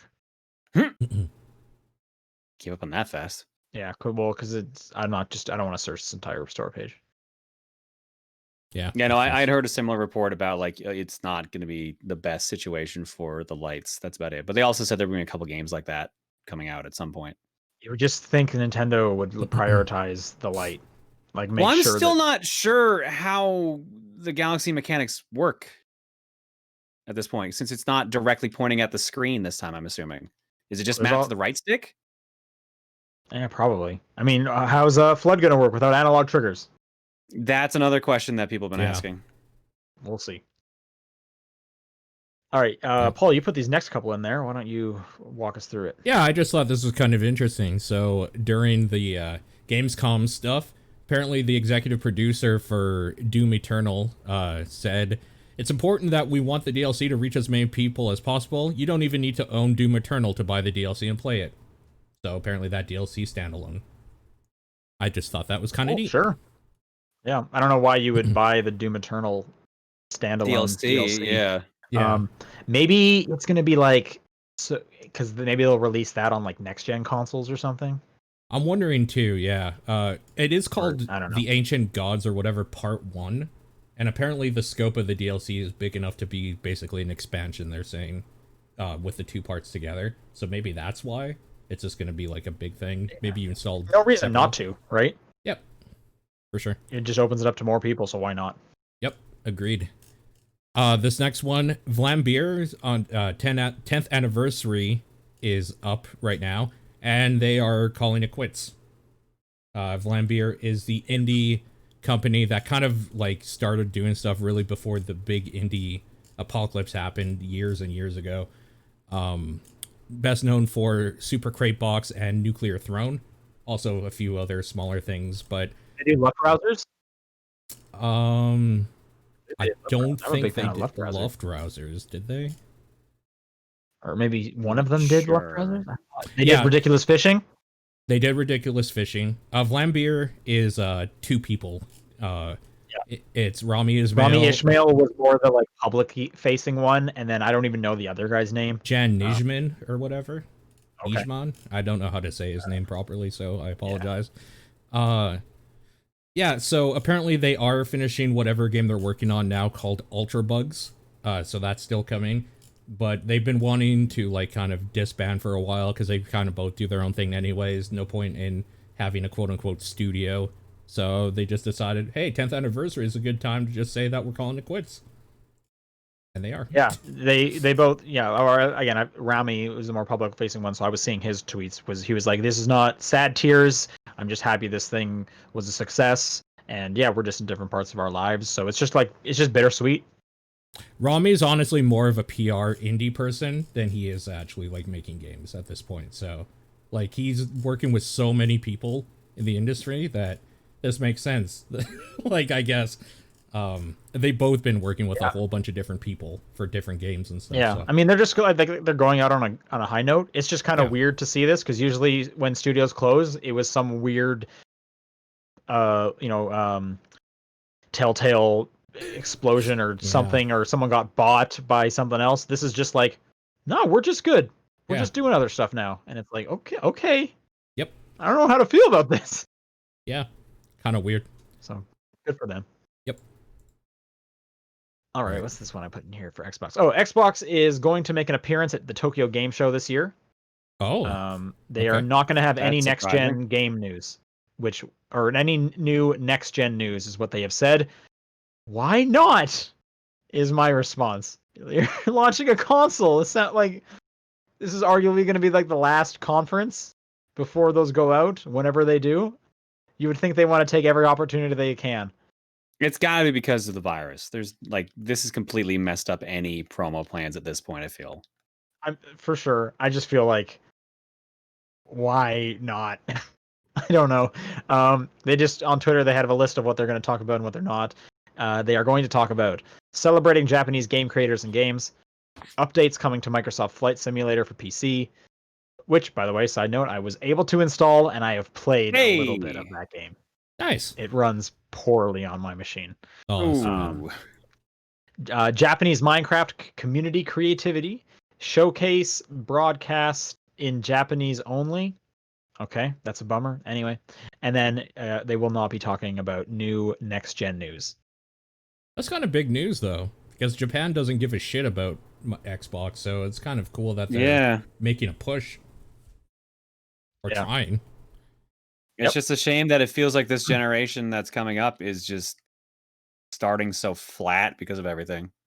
Yeah. Games are weird. Times are weird right now. They're in weird situations. Let's continue with this next bit of Xbox news. Another weird situation. Someone posted online that they got a new Xbox controller and purchased it. Along with it came a packed-in trial pass for Xbox Game Pass Ultimate. On that code, referenced the Xbox Series S. So yeah, that also got referenced on the controller box, didn't it? On the new controllers, yes. This is just an Xbox controller, an Xbox One controller, saying that it is compatible with the Xbox XS or Series XS, Xbox One, Windows 10, yada yada. So just even more marketing is leaking the worst kept secret in games right now. Rocket League is about to go free to play. I thought this was just kind of an interesting tidbit on. So on Rocket League, you will no longer need PlayStation Plus or Nintendo Switch Online to play it. You will still need Xbox Live Gold to play it if you have the Xbox version. And which is get just rid some of gold. continued ongoing thing of free-to-play games on Xbox require gold. Yeah. The other platforms do not require the online service. So are they really free-to-play if you have an Xbox? I don't know. You Get tell rid me. of gold, That's man. a weird thing. Game Pass. Just put it all together. All of it. Gods and Monsters has officially been renamed to Immortals Phoenix Rising. Phoenix spelled Fenyx. All right. Which we had heard that that's just a code name. Yep. This is Ubisoft's what we're told is a Breath of the Wild like game. Yeah. And yes, Immortals Phoenix Rising is now the new name. And continuing with Ubisoft, they have set a date for their next Ubisoft Forward event. It'll be September 10th. Yep. So next Thursday. So I'm sure we will talk about that on the next episode.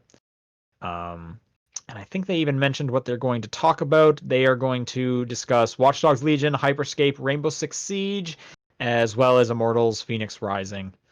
That's on the docket. Yep. And that's going to do it for news, so let's do some questions. If you would like to send a question in, it's topdownperspective@gmail.com, at TDP Podcast on Twitter, the Discord channel, or John's P.O. Box. And I can read this one from Matthew. If you were served a dinner plate that had a meat, starch, and vegetable item on them, in what order would you eat them? It would depend on what each of them was. Yeah. Okay, well, just pick three. What do you like? Why does it depend? I mean, because sometimes you're just like, if it's a meat I like, I'll probably go for that first. If it's a vegetable I like, I'll go for that first. If it's a starch I like, I'll go for that first. Okay, what if it's one of each? You made dinner, you made a meal that you enjoy. All three of those things are on the plate. Probably starch. Starch? Yeah. So I'm thinking like steak, rice, and asparagus. I'm thinking, Okay. yeah, I'll go for rice, some asparagus, and then a piece of steak. Yeah, I could see Okay. that. I think I would go starch last. No, I think starch has to be one of the first ones for me as well. So what's the plate you're looking at, Paul? Because we heard John's. Like the starch is probably rice, or you know what? Let's say potatoes. We'll do potatoes for a starch. What kind of potatoes? And I want to get a visual in my head. Like a mash? Well, this is a problem. Is that depending how it is, I usually like mix foods because why not? I think that's my actual answer. Is I usually try and put a little bit of everything on the fork. Like I do that all the time. Like if it's like mashed potatoes and I don't know, like broccoli or something, I'll usually like put them together and like why not? I don't know. I don't eat them separately. Broccoli on my plate. Mine's probably like a chicken. Okay. And then just like a mixed veggie, like a steamed mixed veggie thing that I microwaved. Uh-huh. I don't eat a lot of starches. I guess it would be rice. Yeah. Sure. I mean, rice is like the easiest starch to say at this point. Yeah. So honestly, it's probably like, one of these like steaming a lot? Like, is one of these hot? I don't want to eat that one first. I'm going to let that one cool off a little bit. And that's probably the meat. okay. As much as like the meat's the best part. That's the one I want to eat the most. For sure. If it was just a plate, like if I had 3 plates in front of me, one was all starch, like all rice. I had a plate of rice, a plate of vegetables, and a plate of meat. I will take that plate of meat with me, and then thank the chef. But maybe I think the vegetables are probably what I would eat. I would take a bite of first. Like chicken, rice, and vegetables, like mixed veggies. That's usually all together in like a thing for me, and I just like tear a piece of the chicken with a fork and then like grab some rice and veggies all in one.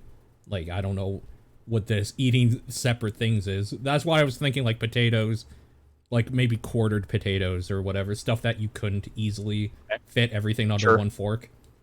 I feel like, but I feel like no matter that's kind what, of the same logic I had. I'm always mopping up rice at the end. It feels like for sure the starch is always like lasting the whole meal until the end. Rice is like lettuce. It is solely put in there just to like I think of a burrito. The only reason those are in a burrito is to make the burrito look thicker and have more in it than it actually is. They are just stuffing it full of the cheapest thing they can get so that you feel like, look at this big ass burrito that I just paid, $12 for. Yeah. I think I go starch, vegetable, meat. I think I have a little bit of the potato, maybe a vegetable or two, and then like cut a piece of like a steak or something. Yeah, this is more thought process than I would actually put into Does this. pasta count as sure. a starch? Yeah, pasta counts yeah, as a of starch, course. for sure. Oh, for sure. Yeah. I don't know how often I have pasta as a side dish. Usually pasta is like the main dish. Yeah, and with like and the meat is like the side technically, or like just mixed in. Mixed in, mixed in, yeah.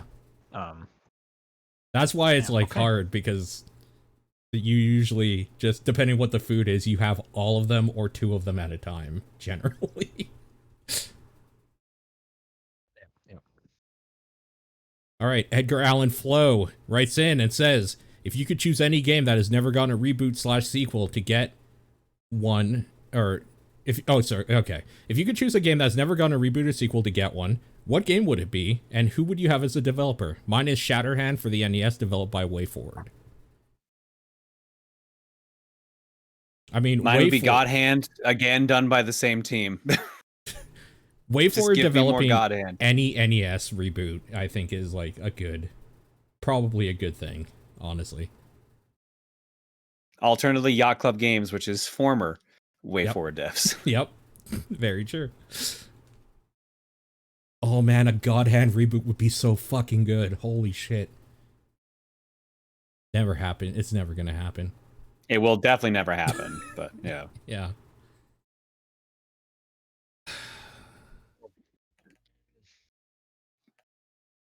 Like something come to mind is like, I don't know, Ghost Trick, but like I don't need a sequel to that. Sure. I don't need a reboot of that.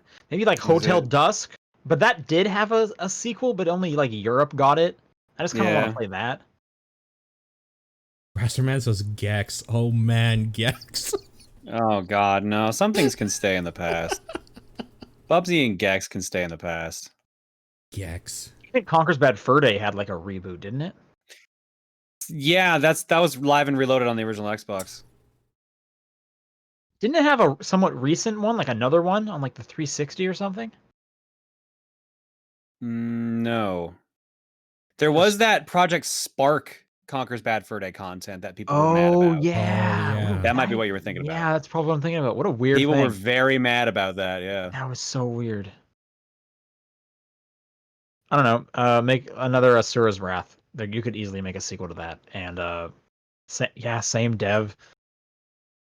It's hard. It's like once you pick, you're picking a game that you really enjoyed that got a one-off, and it's like, why would you give it to another developer if you really liked what happened the first time? Yeah. Yeah, true.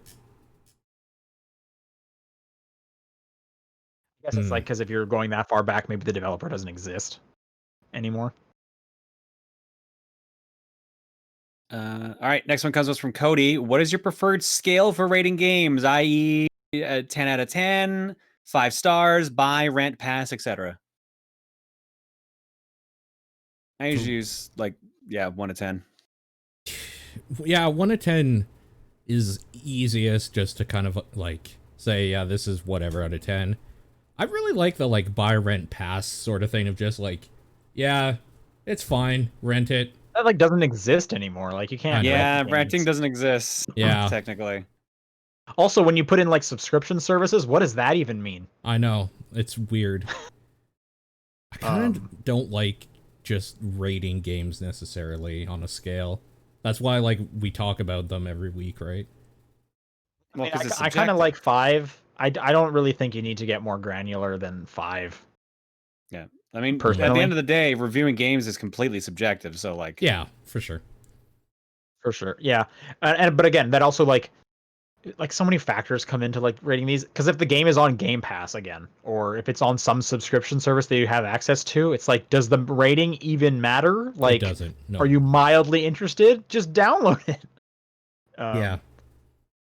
I don't know, but I mean, it's semantics, and people want to rate stuff for sure, right? So again, I've always liked the 5 one. 100-point scales just seem insane to me. I know Metacritic averages them out. I mean, that's just a percentage. Yeah, it's just a percentage, but it's also if I don't play anything that doesn't get more than an 86, what? What are you talking about? Yeah. Final Insanity writes, "What is your favorite fictional video game currency?" Zenny.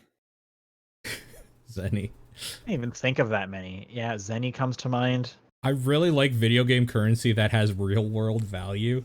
I think that shit's hilarious. Like Ish in EVE Online is like real money you could spend. Oh, I like, see what you're saying. WoW Okay. gold. Oh, good Lord. I just think it's hilarious that it's like I could spend money for this fake currency. I know that like what is it? Like most free-to-play games now have that. Yeah, I was gonna say like Fall Guys, you can buy kudos, which kudos, is yeah, equivalent. That's true. I just like knowing the real world dollar equivalent of a fake currency. Like if you went to xe.com to see what the rate was or whatever, like how many kudos could I get for $10, man? Need some costumes or whatever. Kudos also is a pretty good one. I think that's Isn't the Pokemon one just Poké Dollars? Yeah. It's like the laziest thing ever. Super, super lazy, yeah.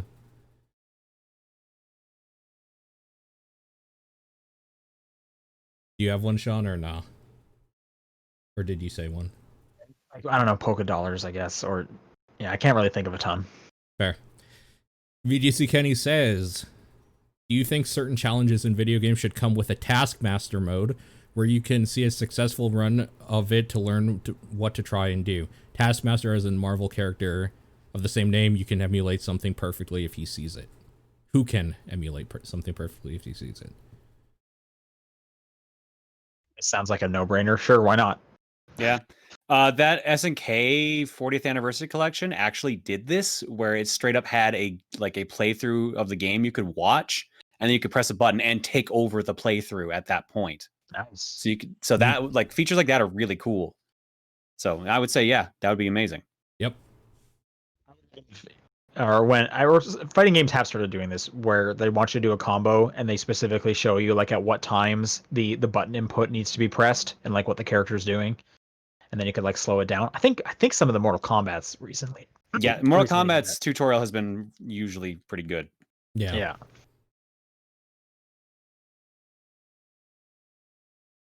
Rasterman writes in and says, "What's the last book you've read that you would recommend?" Mine is The Restaurant at the End of the Universe. The last book. I can't think of the last proper book I read.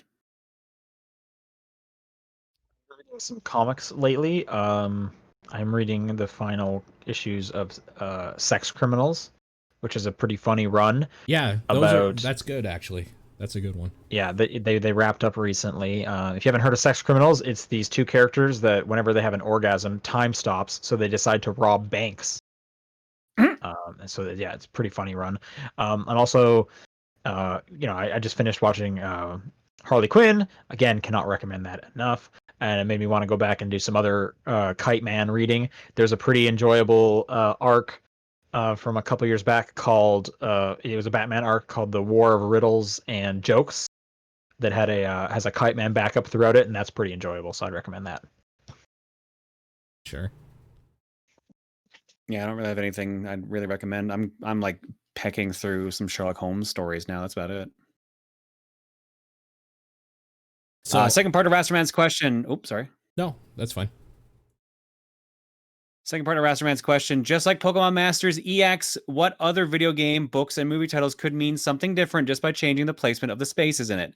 Yeah, we didn't talk about this. Pokemon Masters, the mobile game, got its a new hashtag because they upgraded their game to EX. And if you put Pokemon Masters EX in a hashtag with no spaces and all lowercase, it says Pokemon Master Sex.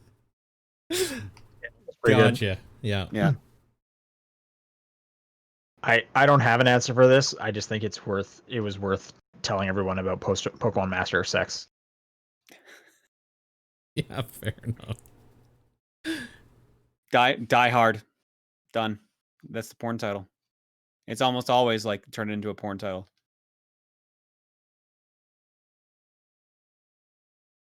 I also don't have anything.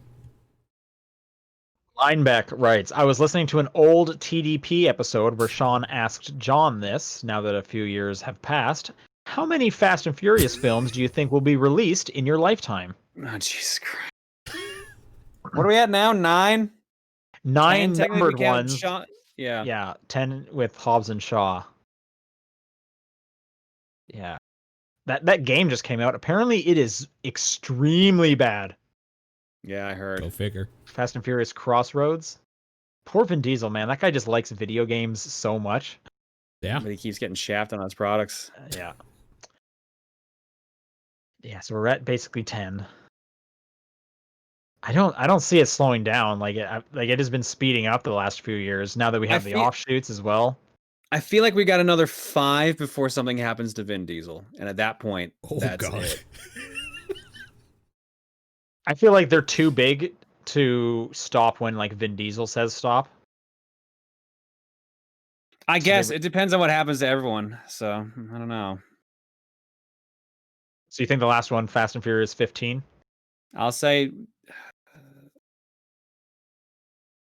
I'm gonna say 14 with another spinoff movie in there somewhere. Yeah, I mean, I bet there's gonna be a Hobbs and Shaw 2.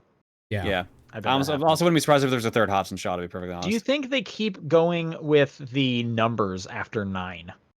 No. You know what? They're gonna do 10 because you want to get to 10. Or do they put X? Yeah. You know what? You're right. That's exactly what's gonna be. Fast and Furious X, and then never numbered again. Like They'll stop numbering after they get to X. I love that they have like been playing with the titles every time. Like that is so fun. It's so good. I don't know. What do you think, Paul? I was gonna say 15, but I'll say they stop at 10 with the named titles, and then they have enough offshoots where there's 15 total. But like 10 is the last like numbered one. So you're going the same with John. Kind of the same idea, yeah.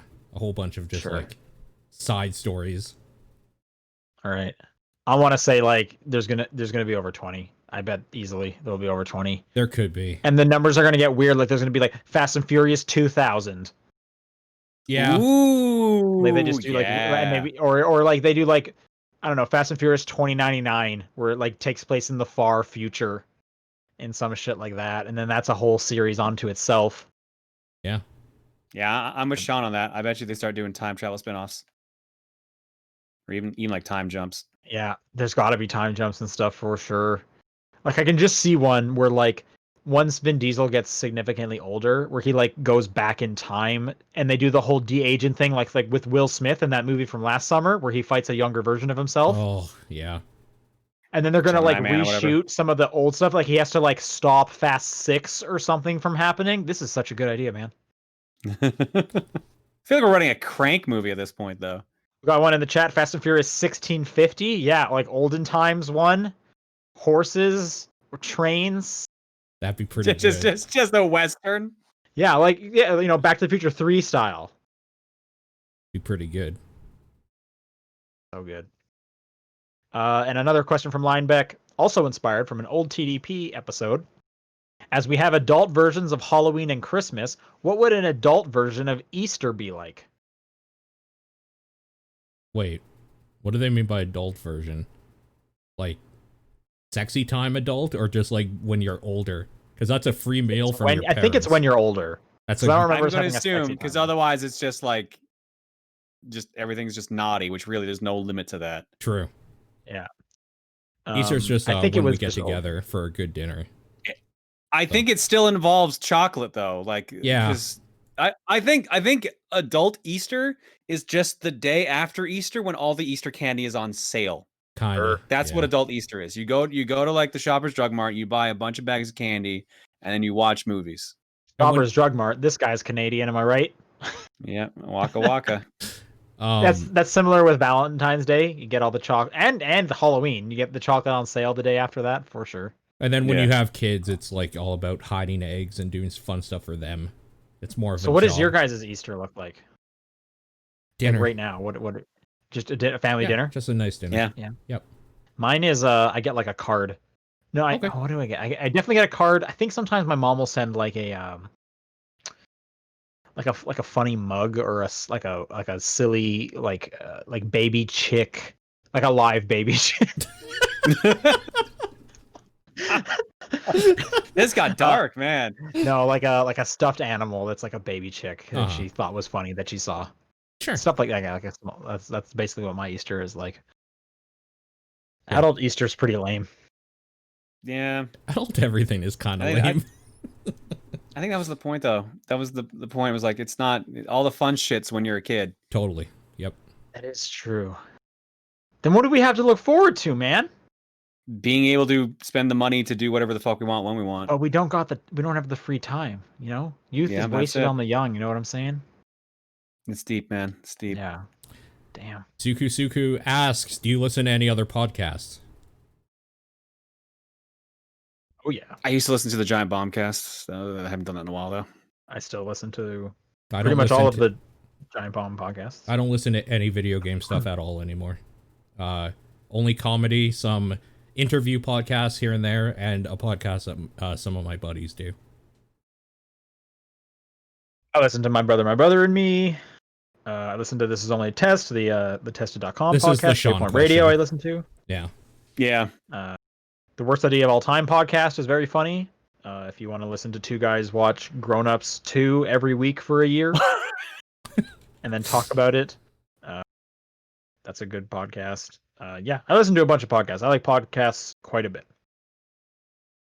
Okay. And yeah, I just watch streams, so I don't really watch podcasts or listen to podcasts rather. Yeah, I don't do them much anymore either. Second question. Favorite year for video gaming? There's some easy answers here. 2017. 2017 was a good one. I think 2011 and 2007 were also ones. I'm trying to remember.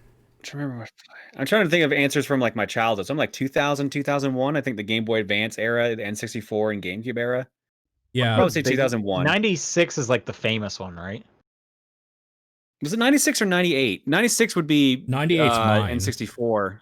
So 98 was 98. I think is Metal Gear year. Metal Gear, StarCraft, Resident 98 Evil 2. was the one I was thinking of with like Half-Life, Ocarina of Time, and Metal Gear Solid. That's the one I was thinking of. Baldur's Gate. Like, yep, 98 was one of the best years in gaming ever, honestly. It's really good. 2007 is really good. Yep. BioShock, Uncharted, Assassin's Creed, Mass Effect, Halo 3, Call of Duty 4. I remember liking 2010, but I really liked 2004. Yeah, that was the year I was trying to remember. That was Half-Life 2, World of Warcraft, Fable 1, Snake Eater I think specifically. That's also Burnout. I think it's also Burnout 3. I think you're right, yeah. I'm trying to look it up right now. Yeah, Burnout 3, you were right. Prince of Persia, Warrior Within. Not a great Prince of Persia, but it's okay. One. The good Spider-Man.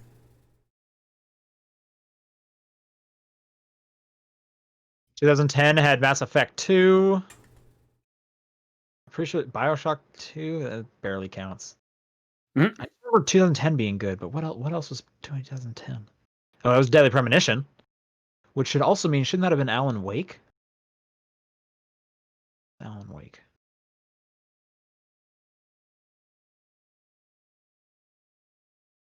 Basically, the answer is there's a lot of answers. Yeah.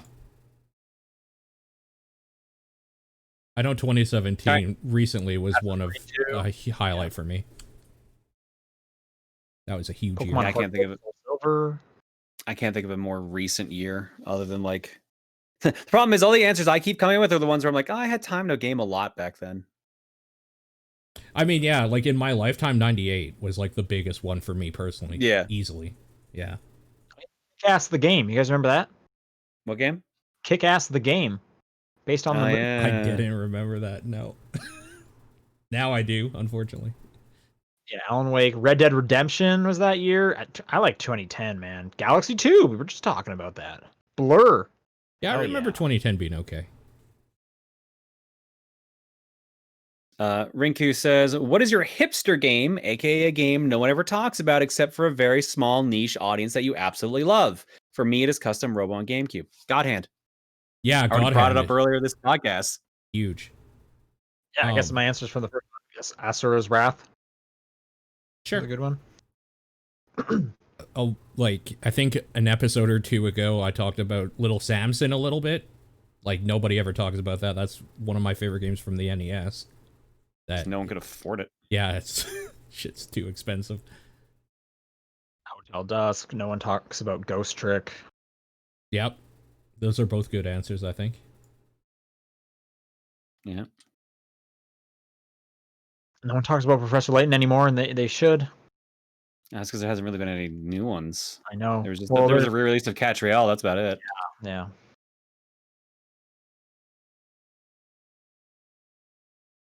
All right, last question from Hebrew Lantern. What's your favorite collector's edition game? Only rule is it must come with the game, so collector's edition consoles or controllers don't count unless they came with the game itself.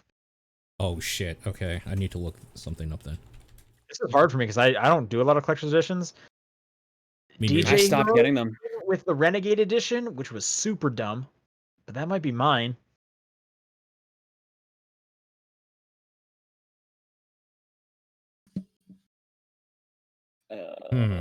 I stopped getting them too. I'm sure there's an answer. Street Fighter had some crazy collector's edition back in, I think, the PS3 era that came with literally every Street Fighter game ever made. So I would probably say that.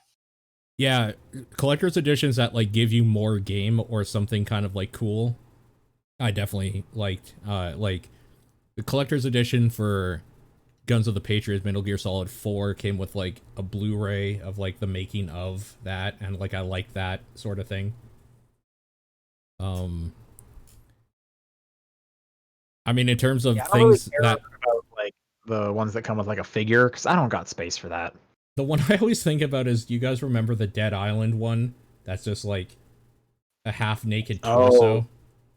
Like, yeah, that one was weird. It was just like zombie boobs. Fucking weird, man. Super weird, for sure. Oh, my friend got me as a joke gift one that came with like a boob mouse pad. Record of Agrest War. I remember selling it to them. Oh. Yes, that's right. My friend got me that. I don't think I ever played it. I think it was a tactics game. It is. And it apparently it like has like no sexy time in it at all. It's just that was the marketing for it. Right. Yeah. I have no idea where that is right now. And my mom just I thought you sold it back. I thought you traded it in. No, I definitely still had that. And and recently my mom just like cleaned up all of my games back at her house. So she must have come across that thing at one point when she was putting that in storage. I'm glad I was not there to be a part of that.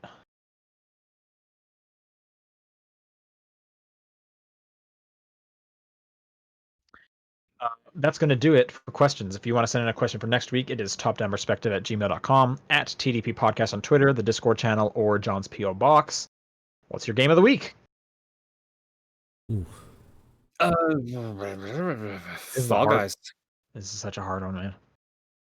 What are you going to say, Paul? I'm going to say Control. I really loved going back into that game again. Felt like home. This is hard because I've been playing a lot of Spiritfarer, but Tony Hawk is so much fun. I think I have to give it to Tony Hawk. Apologies to Spiritfarer. All right, our Panzer Paladin episode of TDP Plus is live, so if that's something you're interested in, definitely go check that out. Otherwise, Battletoads is our October game that won the poll. So get excited for us to deep dive into Battletoads at the end of this month. Otherwise, we will see you guys next week. Bye. Everybody.